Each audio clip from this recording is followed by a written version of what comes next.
Hello, everybody, and welcome to a new episode of Multifamily Chronicles. I'm your host, Adrian Danila. With us today in the studio, we have Kevin Larose. Kevin is the Regional Director for Facilities for the West Coast for Landmark Properties. Welcome to the show, Kevin. Thank you. It's good to be here.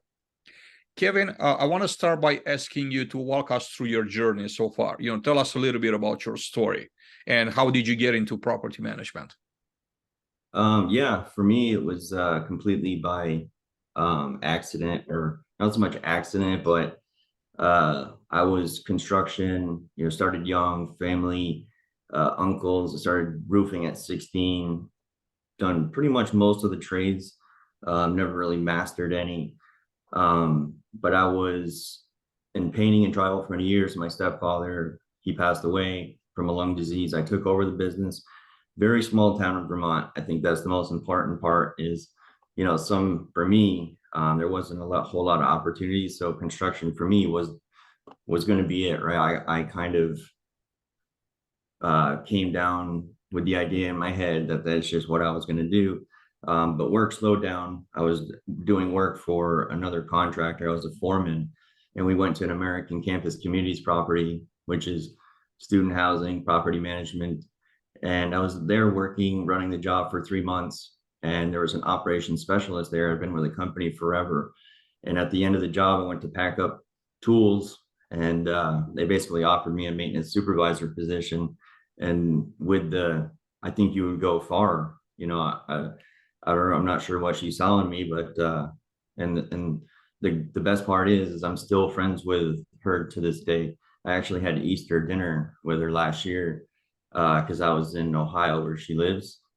She still travels all the time. So we happened to be in the same time in the same area, and she invited me over for dinner. But we still talk all the time. But yeah, from that moment, I got a taste of it, and it just changed my life for the most part. It was everything, that I like to do. A solid mixture, of still being in that construction world. There's project management, also administrative, you're in your office doing stuff, which always came natural to me. And then, obviously the customer service, dealing with students, getting that feeling of, when helping students, and just a good feeling altogether. So I kind of just went all in, right from the beginning. So that was really how I got into it. And then from there, it was just, I continued to do everything I could to stand out and do better. And I just kept, growing, every chance I could. Fast forward to today, Kevin. Tell me about the portfolio that you're overseeing. How many apartment homes, how many communities? And it's right now is a very interesting time with Landmark. So I just left California State University, Monterey Bay. I've been trying to get this position. I actually left Graystar and ACC, basically being a little too aggressive, trying to cut corners to get where I am right now.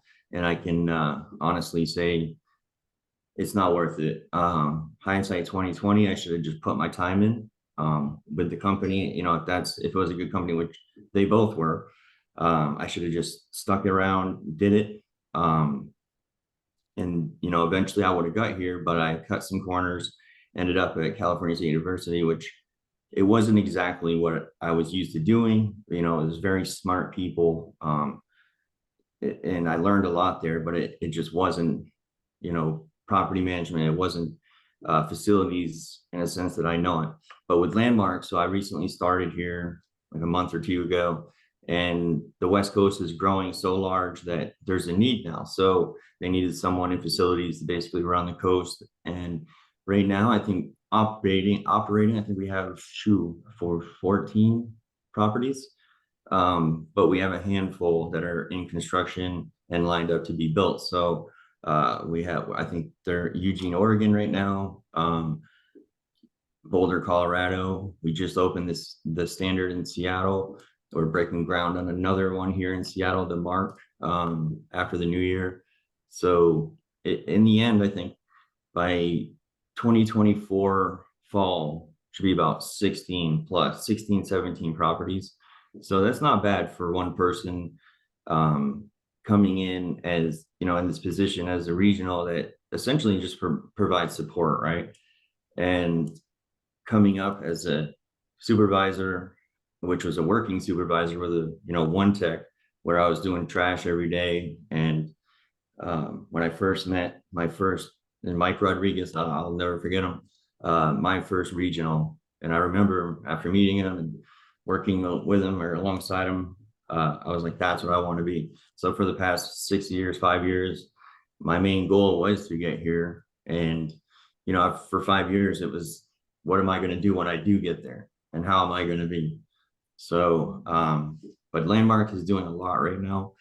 We really need facility support all over the coast in various properties. There's a lot of people out there looking for work, but that connection I'm finding is sometimes it doesn't properly align with the people in need, with the employers with need aren't really lining up the best. So I've been trying to use LinkedIn and the little network that I've somehow managed to get in there to staff up my properties in the West Coast, which, it varies from maintenance supervisors, maintenance managers, maintenance techs, porters, housekeepers. But yeah, we're just doing so much right now with Landmark. It's a great time to get in. I'm super blessed that I got in when I did. I feel like I'm in my third day, they were sending me to open up a new property.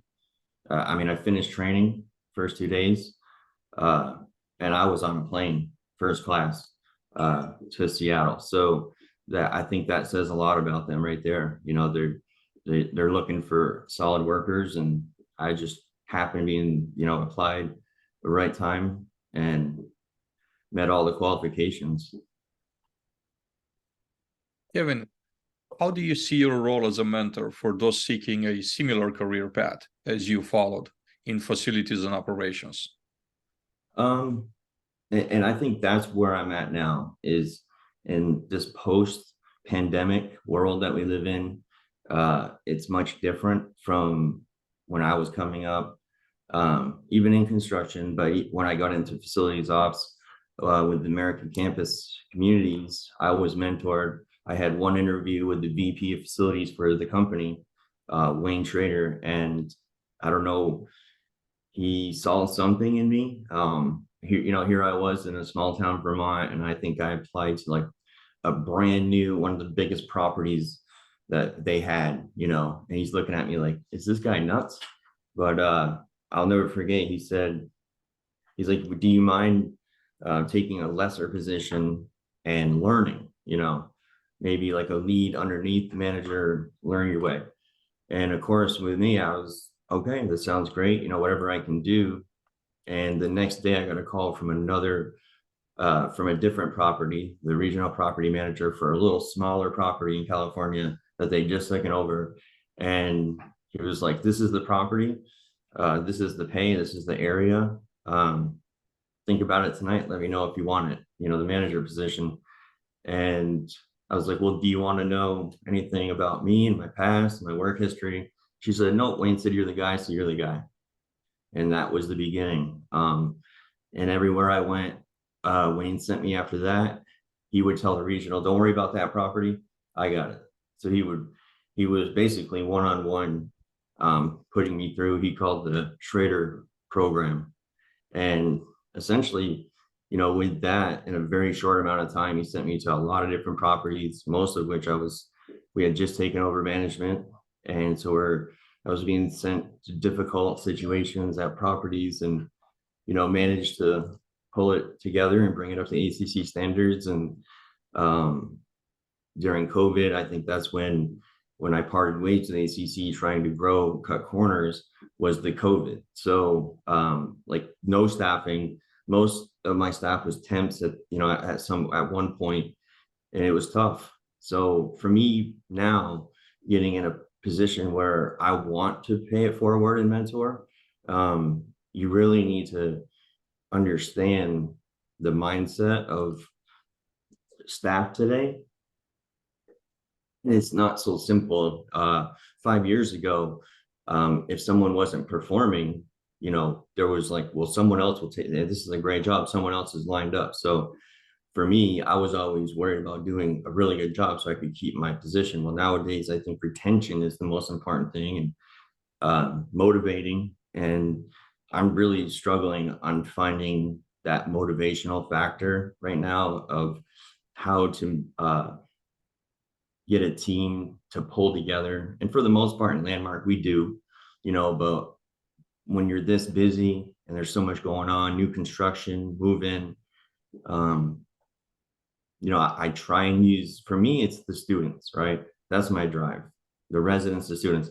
I want to give them the best possible experience while in here, starting with security, right?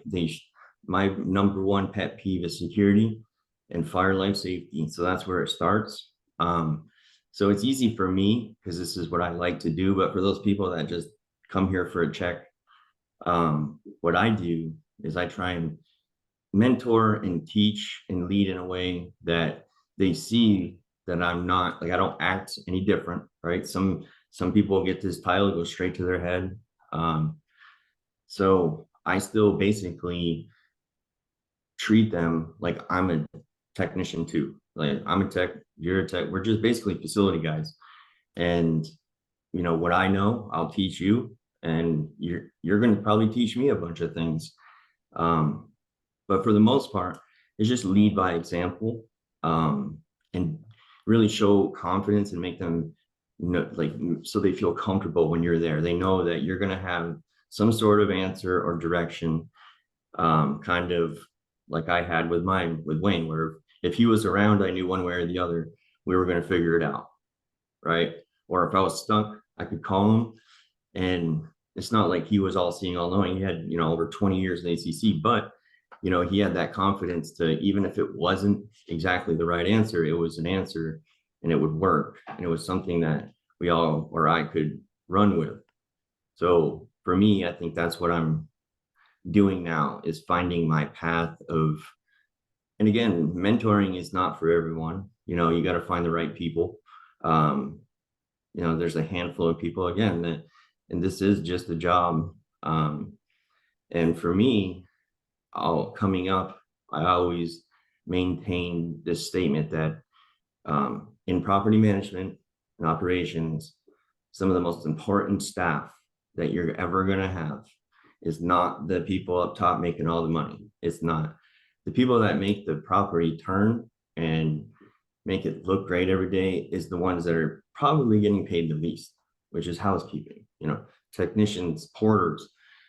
And they're so often forgotten, right? The only time they ever get brought in and talked to the office is if they forgot to clean something, or if there's a spill, or something's dirty. They're rarely brought in to say, hey, you're doing a great job, right? And so I've always tried to make sure that I, one, do that and let them know how much I appreciate what they do, and I understand.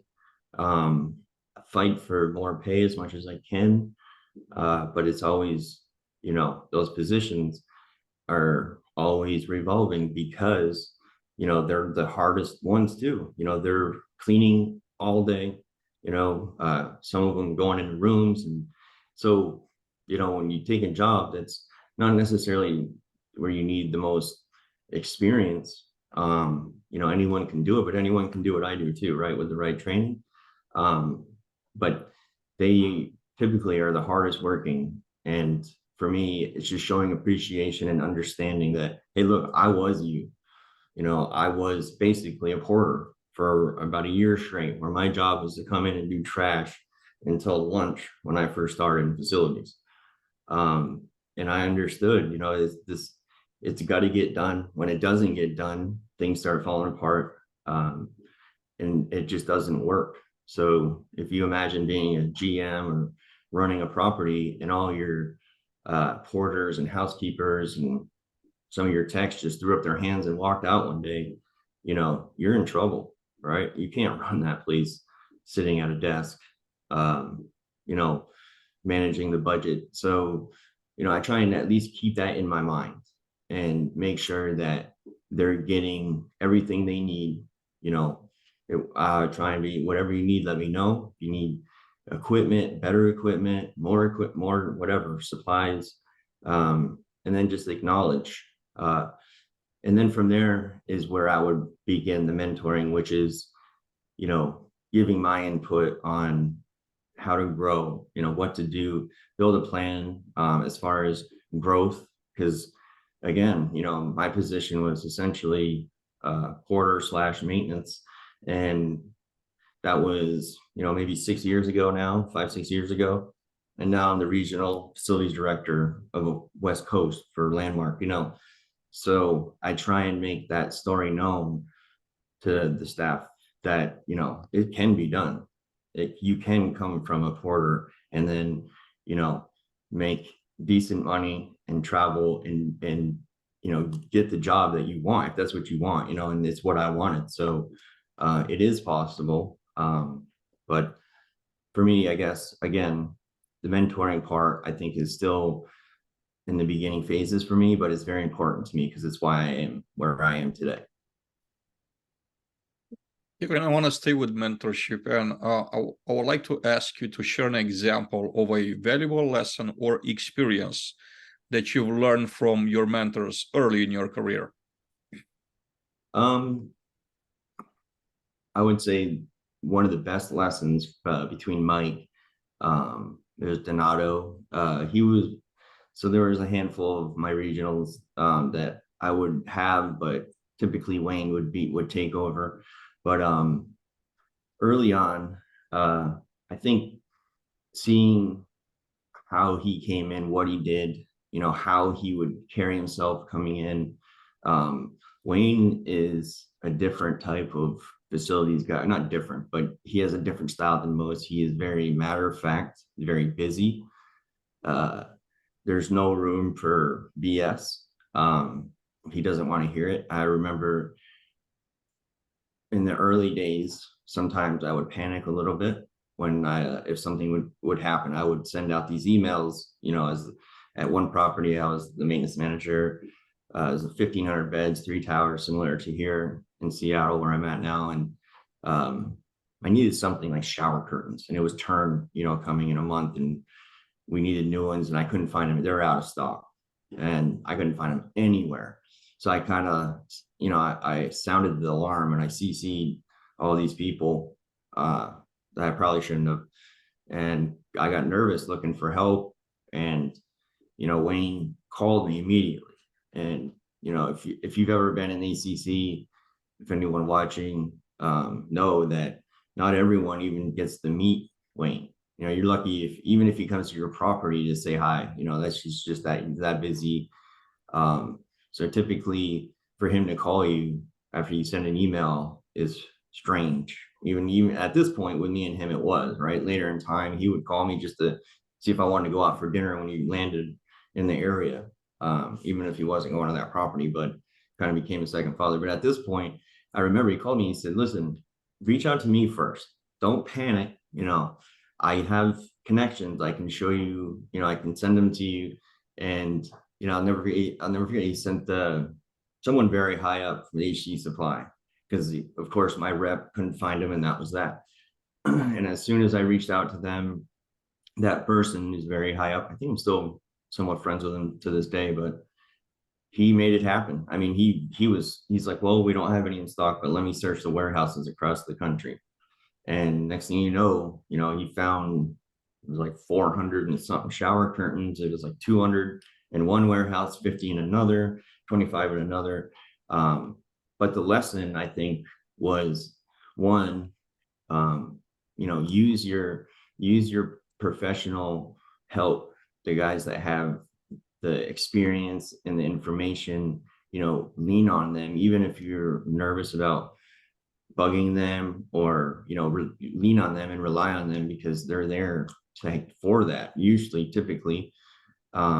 And second, he told me I had a thing about doing long emails like I did in that situation, and just explaining probably way more than I should. And he said, and I'll never forget it, He said, if you send me an email that's longer than 2 sentences, I'm not going to read it. And then he explained, we're both very busy, and so aren't most people with us in ACC. So typically, 2 sentences is all you need. Get your point across. And then if more conversation is needed, we'll pick up the phone. So I guess right there it was like, okay, I'm starting to understand that, yes, we're busy. They have probably all sorts of emails coming in. So the last thing they need is a 3-chapter book email from some guy in North Carolina about shower curtains. So it was a good eye opener. And to this day, I definitely count my words in an email. Typically more than 2 sentences, but anything more than a quick, couple minute read, I just say, hey, reach out. And it's very important to think of it like that, because, normally if you're dealing with corporate people, like I am, and higher ups above that, as far as upper management that are at corporate office every day, presidents and VPs, are very busy. So it's a good practice to, remember, short, sweet, to the point, bold bullet points, lay out what you need. There's no reason to fluff it up. Bad news is bad news, and good news is good news, no matter how you write it. Which that changes obviously when it comes to dealing with residents, and that's a whole nother approach. But as far as working with upper management and people within your company or organization, it's good. And that was something, I guess, is what I'm getting to, is what he taught me early on, and it rolled into many different aspects too, as far as conversations and dealing with people. And now I understand even more. I'm very busy. I'm getting pulled in 1,000 different directions every 10 minutes. I can't sit for 10 minutes in the office without somebody or something interrupting me. So, making sure that you're not wasting people's time, I think, was the first part of that lesson. So making sure that whenever you are reaching out, looking for help, it's for a good reason, right? It's for something that you really need their help for, one, and two, it's not just for conversation, right? It's this is what we got to do. This is a business, and I'm busy. So to get to the point, I think, is what I got. And I don't know if it was the right thing, but it definitely worked for me. Because again, I was more always questioning myself, always trying to explain myself. Still to this day, sometimes I do it. So I think that's the backstory to it, was I was constantly trying to explain why I was reaching out, or what I was doing, with a long paragraph behind it of like, this is why, and basically questioning myself and looking for, I guess, direction, when I already knew. I was just not experienced and professional enough just this is what I need, right? And I was always trying to explain why, because so now, again, that's the thing, is when you at this level, you don't necessarily have to explain yourself, unless if you're asked to, right?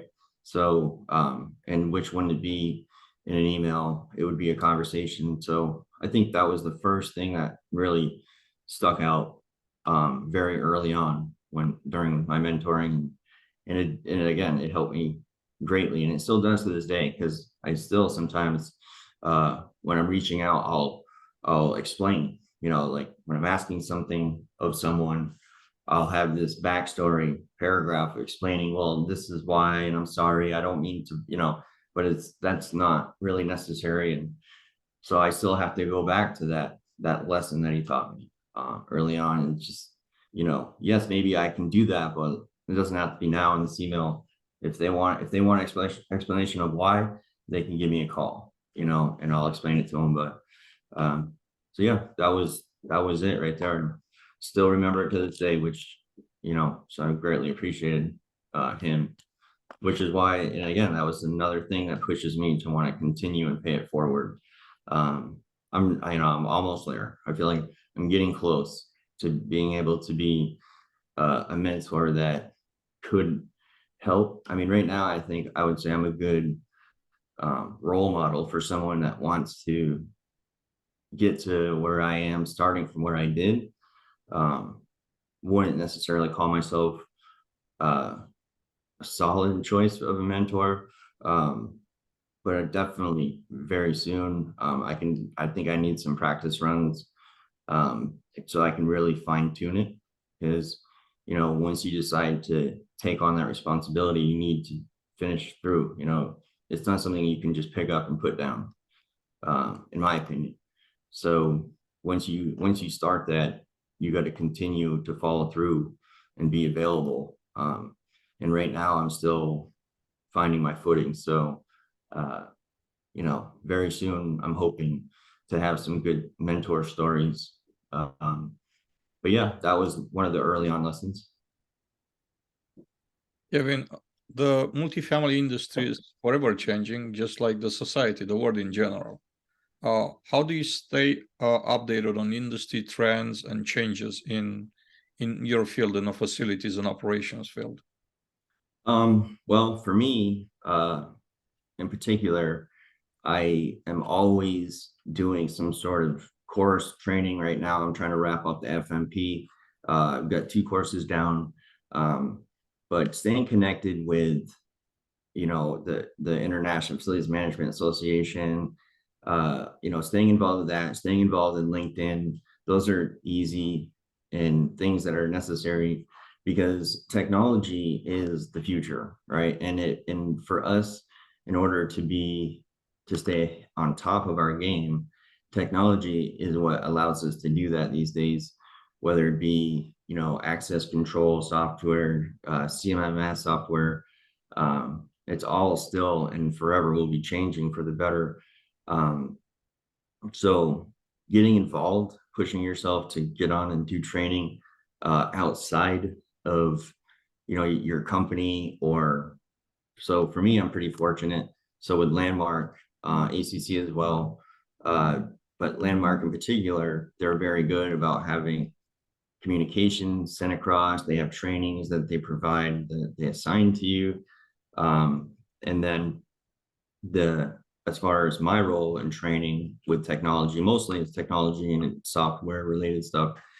You know, we always make sure that it's on our property drive, it's available. But again, trying to stay current is something that no one's going to hand to you. So you got to take that initiative to get out and search for it, learn about. For me, it's in the beginning was HVAC and learning. When I got my first property with a, you know, VRV, it was a lot more, because I was like, man, I'm just starting to understand regular HVAC. Now they got this VRV stuff coming with mini splits and, you know, electronic expansion valves. And so first thing I did is I put myself in a class down in North Carolina in Greensboro to learn how to, you know, troubleshoot, commissioning, installation of Daikin VRVs. Really, I guess, yeah, to answer the question, is it takes a lot of inner and self-motivation to stay current on nowadays with the internet. You know, you can pretty much learn anything. So, you know, finding the avenues that work best for you. And when it comes to technology, you know, there's generational gaps I'm finding. And so as maintenance managers that I deal with, some properties you go to, you have a maintenance manager that could fix anything, right? And with his eyes closed, but can barely navigate the internet, you know? So for me, it all came naturally. I grew up on computers. It was probably the first well, anyways, I was fortunate in that way because it comes natural to me, which has been what makes me valuable in facilities and operations, or makes me stand out a little more, is that not only am I really good hands-on in fixing and you know, I can I'll get out there and work all day, but the administrative and technology side came very natural. I was very good at it. because I grew up with this, right? So if you grow up with it, most of the software and technology is very user-friendly. It's only getting more user-friendly. So for me in facilities operations is trying to connect that gap of the easier things. Some guys, I had a maintenance manager that I was maintenance technician. I was helping come up and doing trainings weekly for an hour, showing him the different things on the computer that you'd have to do as a manager, because the goal was to train him to take my spot when I was in North Carolina at UNC Chapel Hill, to go to another property in Atlanta, but I needed someone to replace me first. And so I started what was going to be a year-long training, and I ended up going to Greystar before he finished, but I actually am helping him, and he is now maintenance manager in Atlanta. So, but I never got a chance to really get him on the technology side with the emails and setting up his calendar. And unfortunately, if you don't have the staff around you that's willing to show you, and a lot of guys are embarrassed too by it, they feel like they'll act like they know, just because they're embarrassed that they don't want to seem like they don't know something.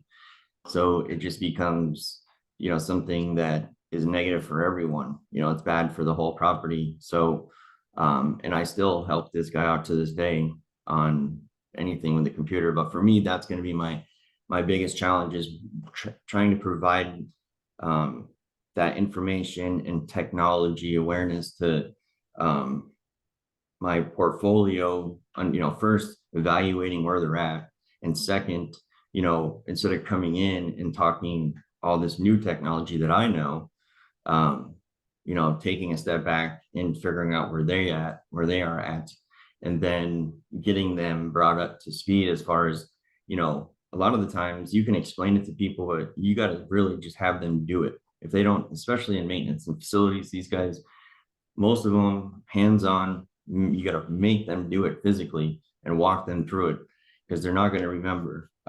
You can show them until you're blue in your face, but they're not going to remember. So I was just doing this at the university. I was trying to put together quarterly refreshers. So I think as I get more familiarized with my portfolio, that's something I'm going to do, is have, weekly or bi-weekly meetings with all the maintenance, either just maintenance managers or all the maintenance, to hop on and have another lesson, each week or other week, maybe 30 minutes. And it'll just be a lesson on some sort of technology, whether it be our CMMS, which is Entrada, and our property management software. So I guess bringing it to them is how I would do it in my career, is bringing that to them rather than hoping they go look for it. But for others and myself, is keeping up with, using the internet, using avenues like LinkedIn is a great one. You'll stay ahead of the curve there. And International Facilities Management Association is another great one. They have conferences all the time. So I would say in general, those are the two. And then what I also would say is picking something that excites you. So for me, it turned into HVAC. I like knowing what's going on. So with new technology, it's easier for me to go out and find it and learn about it because I enjoy it. So, I want to do it. It's easier. So stay on top of things, stay ahead of the curve with technology, but, try and pick a pathway that you can be more of an expert in, and something that you like to do. And I can promise you it'll come a lot easier. And, those articles that you're reading won't feel like you're at the dentist. So I think utilizing the pathways that are right there on the internet is really the best way. And then, using your company organization as well. Typically they're trying to keep up with trends too. So, keep your eyes open and start that conversation, and, just continue and follow it, is the best way I can really describe it. I'd say that would probably be how I would do it. to keep up with trends. Kevin, I want to stay on technology a little bit on prop tech. Typically, tech companies function this way. Most of them that I know of, anyway. They start, developing a product. In a process, they will hire people that could write code, that could actually develop that product, and then they hire sales individuals to go out and sell. The sales professionals, they're going to the top of the organization because that's where the decision's at. Over there at the top, there's someone, I'm talking about prop tech that's applied to maintenance specifically. At the top of the organization, typically the decision makers are individuals that don't have a maintenance background. So they're looking at the presentation. The presentation looks great, right? It makes sense to them. But then they decide, okay, we're going to buy this product and we're going to roll it out to the sites. In all this process, the end user is never represented. It's nowhere represented in a process. What is the opportunity for us as an industry out there and for the prop tech companies? How do we bring the end user into this picture, right? Because at the end of the day, if you're building something, imagining how it would work for the end user without the end user input, I don't think it's a successful proposition. Yeah, no, you're absolutely right. You said that perfectly. It fails to interact with the end user and make it effective, right? It's not efficient. It's not effective. It doesn't work in the field while you're actively, when you need it the most. Most of the, like you're right, the decision makers, typically they're going to look at the numbers and they're going to look at the idea and what the idea is going to fix or streamline, but they'll never really understand what we need down on the ground. So I think that was actually helpful for me. And you're right. I would say the one company that I'm trying to think of the name we use at the university, it was based on more end user. But there was it was still very new. And there was a lot of things that they were starting to update and pulling away from how they've started to grow so well was they were starting to add more things that were making it more difficult for the guys on the ground, and it was less user friendly and as they were getting bigger. So yeah, that's a really good point that you made. And I think that's something that needs to be, that would be a problem that if someone could, provide a solution to, it would work out well, right? Which is part of what you're doing with your company, is providing a fix to a problem that, is highly needed. And that's usually the best, pitches out there for a business. I want to stay a little bit more on tech with an additional question about tech, right? The rollouts. How do we roll out new tech? So my personal experience, right? I don't speak for the general experience, but my personal experience has been, the purchase has been made that, president or vice president of operation or CEO made a decision. We're going to have this piece of technology that our site teams, our maintenance teams are going to use. The decision is made and is being pushed down to the sites. When you're talking about companies that are like 5, 6, 7, 10,000 apartment homes, right?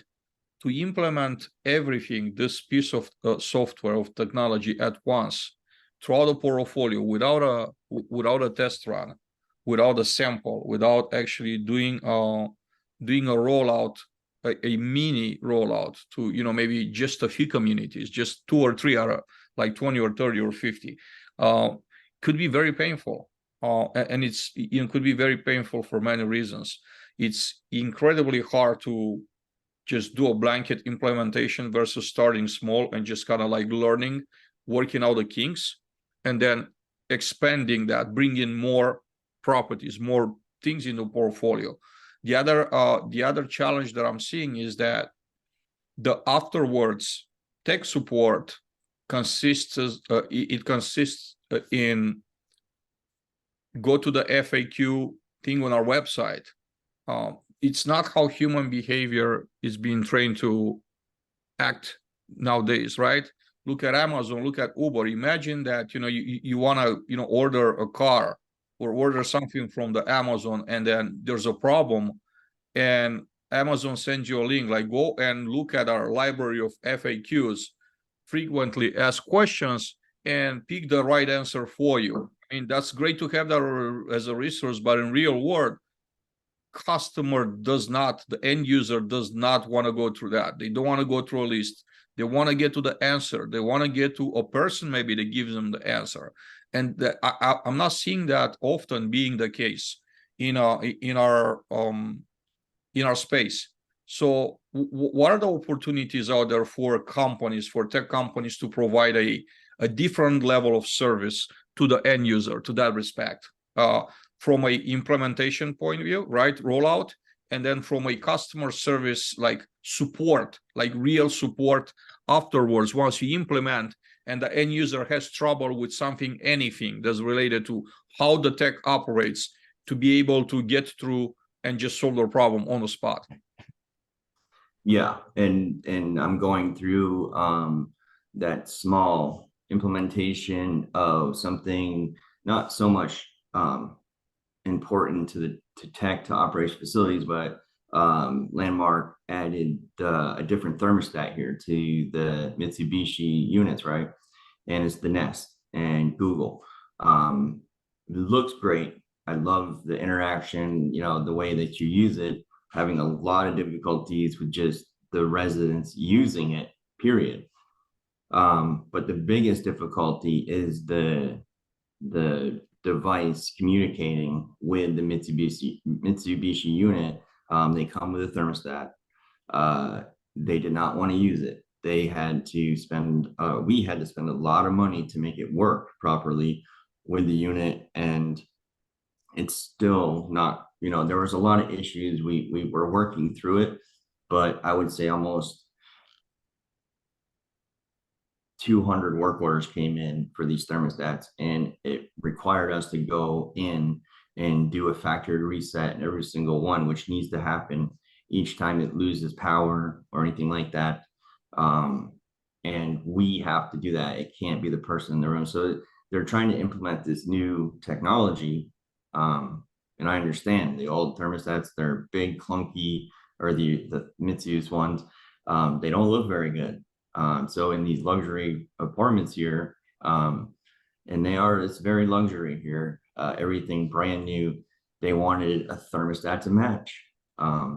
So, the converter and the ceiling that had to be added, everything all said and done, there was just a lot of extras. So now it's at the point where I'm like, all right, so how do I raise this alarm? Because I've heard this is the second property where we had these, and it is every person, every vendor or contractor is saying, we told them not to. We told them there's going to be a lot of issues. But again, at the end of the day, the point is we don't want those clunky. We want new technology that has Wi-Fi capabilities, so on and so forth. So, working through that and trying to figure that out, there was no support here, none. So it was like basically figure it out, and we did. But so yes, I completely get where you're coming from as far as having that and being able to provide that support afterwards. Definitely an answer I don't have. I think that's something would be more to your level and experience. But I can definitely feel the neglect and need for that. I can definitely say that. I'm seeing this personally as an opportunity for the tech companies, right? There's a lot of competition in the tech field, in tech space.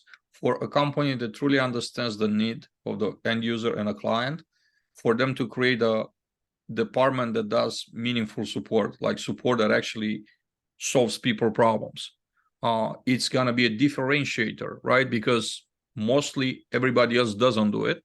I think that's a huge opportunity out there. And getting the end user involved in ways of, look, someone that's an expert in their field like you've been the end user, you are the end user right now. Like they could partner with someone like you, and it doesn't have to be like a full-time commitment. Maybe get you as a consultant, as a trusted leader, trusted advisor to advise for them, like 2 hours a week or 2 hours a month or something like that, and provide real life feedback on how their product works and what are the areas of opportunity. I think that is something that companies that will embrace that will have big wins ahead of them, because again, mostly nobody does it, right? Everybody goes the model developer, salesperson, go straight up, sell to the president of the company. Yay, we have a victory. Because ultimately the adoption rates in this model are not going to be high. And then property management companies will be looking at adoption rates, and they will say, well, we thought this was going to work great. We're told like the presentation went great, but here we are with a piece of software on our hands that everybody hates. And how are we turning this into a win? Honestly, if you're at that point, probably you're not going to be able to, right? Because people already hate it. And for you to turn things around, probably the decision that's going to be made will be like, well, we have to look for something else, and we're going to get rid of this big piece of tech. The problem is that, if you're going into this cycle and, you pick another one that goes through the same model, you're going to end up with the same thing over and over again, the same type of pain. So I'm really hopeful, and I look forward to, tech companies bringing more expertise into that area so they could help, so they could create wins for them and wins for the customer. That's kind of where I stand on this. Another thing, and I agree too. And there's two types, right?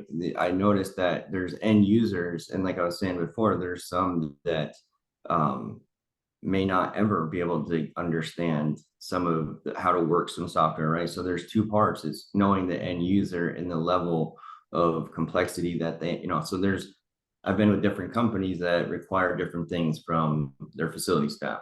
And what I'm learning is in true facilities management, that can go as high up as managing millions of dollars and go down as low as not work orders and cleaning and trash. So there's that aspect of it too, where there's different levels of software that could be, customized to meet the needs of, all right, maybe it's less money, maybe it's less money and also more user friendly, more basic, and then, mid range, and then upper range, where you have your facilities managers from, Cushman and Wakefield and these bigger companies that require, degrees and stuff that just to even get an interview, right? So these people are going to know how to use this stuff. Where typically I've seen that type of software put in front of guys that, they just want to do work order, right? But they need to do this software and CMMS. And I've tried to put, I can put it in front of them, and I was trying to teach them everything, every possible way I could. It's just they just would completely reject it because it was too complex. I had trouble making my way around. I think it was eMate X4, right? It had everything. You could do everything. It was great for me, but trying to hand that down to guys at that level, they completely just rejected it. I mean, it was something they wouldn't even consider. So in the end, it was just paid for software that, wasn't even getting used. So 100% agree with you there. And there is a huge opportunity there for someone that has that outside the box thinking or listens to what you're saying. Honestly, I think it's like a lot less than just being outside the box. It's, very pragmatic, very common sense, very solution driven approach, right? Because when you talk about it, like it makes total sense.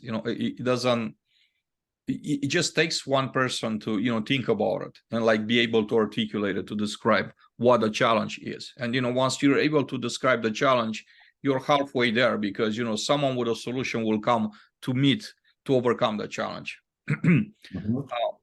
So Kevin, next, I want to talk about centralization, right? Centralization is one of the top buzzwords in our industry today, right? everybody like wants to do centralization. It started in, during the COVID era, and it was focused more on leasing, right? How do we centralize leasing? Maybe move the sales part of the business offsite, so it's done remotely.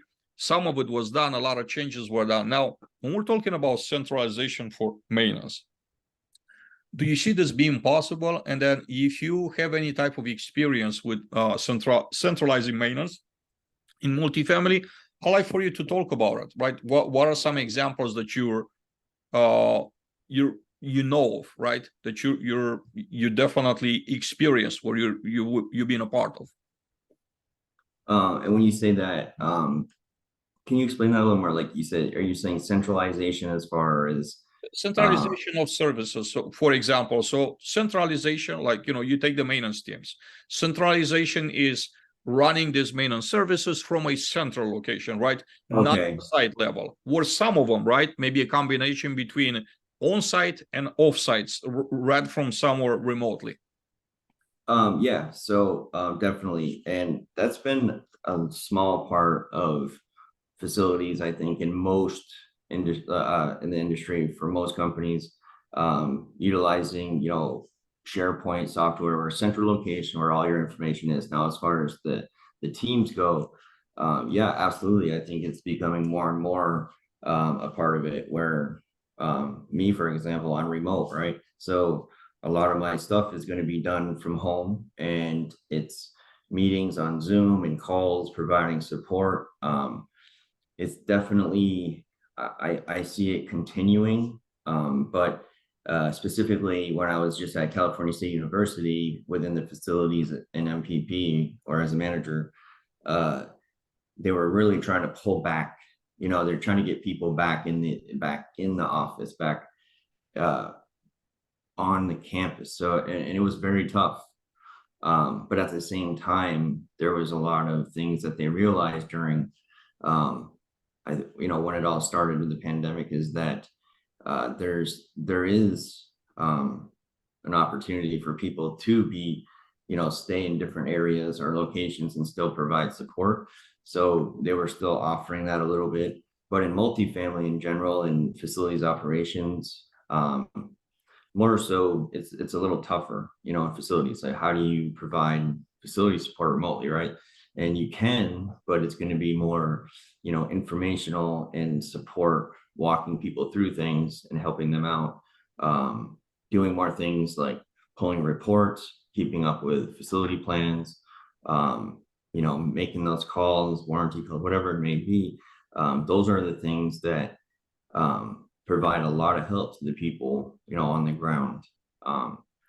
But I do see that going forward, a lot of companies still want to pull everything back in, and keep it on the ground, but also, continue, kind of get back to where we were, where, you have your guys that travel to provide support, but for the most part, you're centralized at your property, right? Same thing with corporate, they're centralized at their corporate office, rather than everyone being spread out. It's just possible. But again, for me to pretend like I have a whole lot of experience with it, I would definitely, like right now, I'm borderlining, just exaggerating or just making things up. But no, from what I understand and what I've seen, is that it's definitely something that's going to continue, but I think it's going to be for certain levels. Not everyone has that ability to provide support, from different areas or not on the ground. So as we move forward, I think I don't think it'll continue to grow. I think it'll be something that will be always and forever there, as far as having those supports off in different areas and facilities. You got to have your solid crew at your property, every day, so they can get answers. So, I mean, that's my take on it anyway. Kevin, great conversation, very engaging. Thank you for taking the time to be on Multifamily Chronicles today. Any final thoughts, any would you like to answer a question that you wish I would have asked? I didn't get the opportunity to ask. Anything that you want to add in wrapping up our conversation? No, I'm behind you 100%. That's why I wanted to get on here. My nerves, I was telling you before we started, I just start going when I get nervous. I talk, but no, for me the big thing is anything I can do for anyone out there. I'm here to help. Message me on LinkedIn. If you're looking for facilities work in the West Coast, reach out to me. It doesn't have to be with Landmark. I have a lot of connections across the board, many different companies. It's a great industry. I support anyone that's trying to get in any sort of property management, real estate, but my best support is in facilities. So please don't be afraid, reach out. I will find you a job somewhere, but trust me.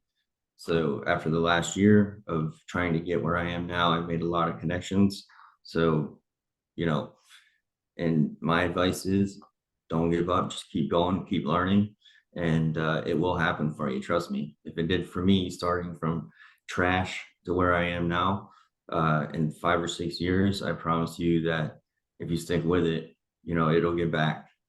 But no, thank you for this, and definitely hope to continue this relationship as far as providing each other support, Adrian. But thank you very much. Again, I always say I'm just happy to be here. I enjoy what I do. Kevin, how can someone in the audience get a hold of you? What are some ways in which they could get in touch with you? The best way really is LinkedIn. Message me. I do get busy. My email is my name, so it's Kevin.Larose or Kevin.Larose at landmarkproperties.com. So it's a long one, but fairly simple. Those are the two best ways. And even if you shoot a message to me, I'll send you my number, which in the end is the best way to keep me focused right now, being so busy. But I have been able to help a handful of people behind the scenes line up with the right opening somewhere in a handful of different companies, and at least just open the door, right? And give that introduction and connect the people. Sometimes all it is, like I was saying in the beginning, it's just aligning that need, right? The employer to the employee. There's a need on both ends, but for some reason after COVID, they're not lining up anymore, or it seems anyway. So I started LinkedIn to try and get this position and reach out to the decision makers and hiring managers, and along the way somehow I turned into building a little network, and now I got this, I got the position I was seeking for the last 5 years. And so I said, you know what, I might as well keep it going and see if I can't help anybody else out in any way, shape, or form, even if it's just one. I think that would be all I need to make it, fulfill my needs. One person change their life like it did mine, and I'd be happy. So reach out, Kevin.Larose at landmarkproperties.com or LinkedIn, and I will get back to you. Kevin Larose, thank you, sir, for being here, for taking time out of your busy day. Everybody, thank you very much for watching us today. This is Multifamily Chronicles. I'm your host, Adrian Danila, and I hope to see you back here soon. Have a great day.